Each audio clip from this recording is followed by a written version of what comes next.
तभी एक रह जाता है। इसलिए ईश्वर एक है, उस एक परमात्मा में मन लगाइए। ये 10-20 जगह मन लगाने की जरूरत नहीं है, क्योंकि ये सब यात्री हैं, ये आज मिलेंगे कल चले भी जाएंगे। तो जो आना जाना है उससे क्या दिल लगाएं? हाँ या ना? आप अकेले आए थे और अकेले सुना होगा ना ये सब बातें। एक ही थे आप, एक ही हो।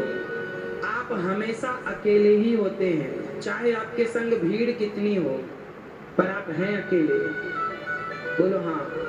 इसलिए संसार को अपना कहने से ना मैया कोई समझदारी नहीं। ये मत बोला करो कि ये मेरा, ये मैया देखो। आपके बच्चों का विवाह हो गया, बेटा बेटी सब सेटल हो गए कि नहीं? अब आप 2 ही रह गए ना, बुढ़ा बुढ़िया 2 रह गए कि नहीं? और 2 में से भी फिर 1 रह जाएंगे। अब कौन रह जाएगा ये भगवान तय करेंगे। तो ये जीवन ऐसा ही है। अब इसे आप अरे महाराज जी हम बड़े दुखी हैं, अब तो कोई नहीं है, अब आप क्यों रो रहे हैं आप? क्या आपको पता नहीं था कि आपकी यात्रा 1 से स्टार्ट हुई और 1 में पूरी होनी है? आप सच्चाई से भाग रहे हैं, यही आपका दुख है। आप जरूरत से ज्यादा मोह करते हैं, ये बेटी मेरी, अरे बेटी तुम्हारी कब से हो गई, वो तो पराए घर जानी है। अब इतना मोहब्बत क्यों करना? बेटा मेरा, कितना भी तुम मेरा मेरा कर लो, शादी होने दो, छोरा चला ही जाएगा।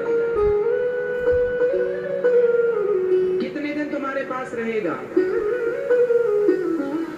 इसलिए संसार में रहना बुरा नहीं है मेरी माँ। ये पत्नी है, पति है, बेटी है, बेटे सब कौन है? ये यात्री हैं, मिल रहे हैं, जा रहे। जैसे हम रेल में यात्रा करते हैं तो स्टेशन आता है, सामने वाले यात्री उतर जाते हैं, फिर कोई चढ़ा, फिर कोई उतरा, ऐसे ही चलता। दादाजी उतर गए तो बहू घर में आ गई, दादी उतर गई तो पोता घर में आ गया। एक चढ़ रहा है, एक उतर रहा। ये जिंदगी की यात्रा। मैया हाँ या ना? आप कितने हो? ये लाल मैया कितने हो आप? 4 हो, 5 हो, 6 हो, 7 हो, 8 हो, 3 हो, 4 हो 4। अब 4 से 5 होंगे, 6 होंगे। तो ये हमेशा बढ़ते ही रहेगा कि घटेगा भी? पोता पोती आते जाएंगे, बच्चे आते जाएंगे, अपन लोग बुढ़े होके अपन लोग खिसकते जाएंगे। हाँ या ना? रहना संख्या उतनी रहेगी। इसलिए भगवान में मन लगाओ, ये व्यर्थ के संसार में रहो, संसार का व्यवहार पूरा करो। अच्छी बातें हैं, काम करना अच्छा है, पैसा कमाना अच्छा है, संसार से मोहब्बत करना बुरा है, दिल लगाना बुरा है। ठीक है? भगवान की कृपा से आप सबकी बुद्धि अच्छी हो। धुंधकारी ने अपनी माँ को मारा, पिता को मारा। माँ बाप बेचारे कुएं में कूद कर, माँ तो कुएं में कूद कर मर गई।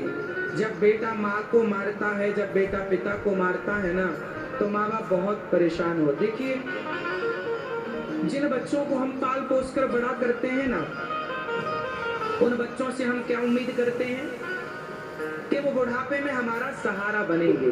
पर हर बच्चे को सहारा बनना भी चाहिए। आप लोग अपनी बूढ़ी सास की सेवा करती हो कि नहीं? आप कितनी बहुएं अपनी सास की सेवा करती हैं?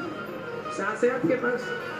कितने लोग सेवा करते हैं? सेवा करो। आपकी सास कहाँ है? पीली मैया। हाँ, गांव में सेवा कौन कर रहा है? आप नहीं बुलाती? हाँ,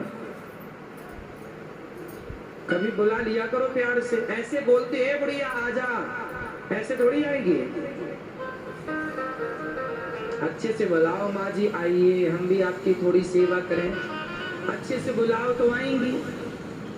थोड़ा सेवा करो। अपने से बूढ़ों की सेवा करनी चाहिए।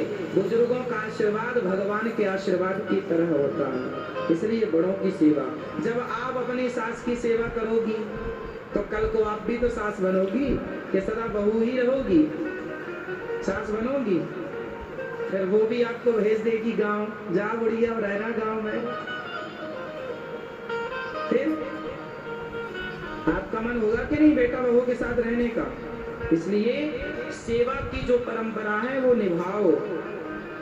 सेवा आजकल के लोग ना, आजकल के लड़के और लड़कियां, मतलब पत्नी और पति दोनों ही, हम सबको नहीं कह रहे हैं, पर बहुत परसेंट ऐसे हैं कि आजकल की बहू और बेटा सेवा करना नहीं चाहते। कुछ लोग तो करते हैं, माँ बाप की खुद सेवा करते हैं, जो करते हैं उनको प्रणाम है, पर कुछ लोग ना सेवा से बचना चाहते हैं। नहीं नहीं, हम नहीं, सेवा हमसे नहीं होगी। सेवा क्यों नहीं होगी? सेवा करने वाले को भगवान देख रहे हैं। सेवा ही एक ऐसा है जिसका फल मिलना ही मिलना है। बूढ़ी माँ है, बूढ़ा बाप है, सेवा करो।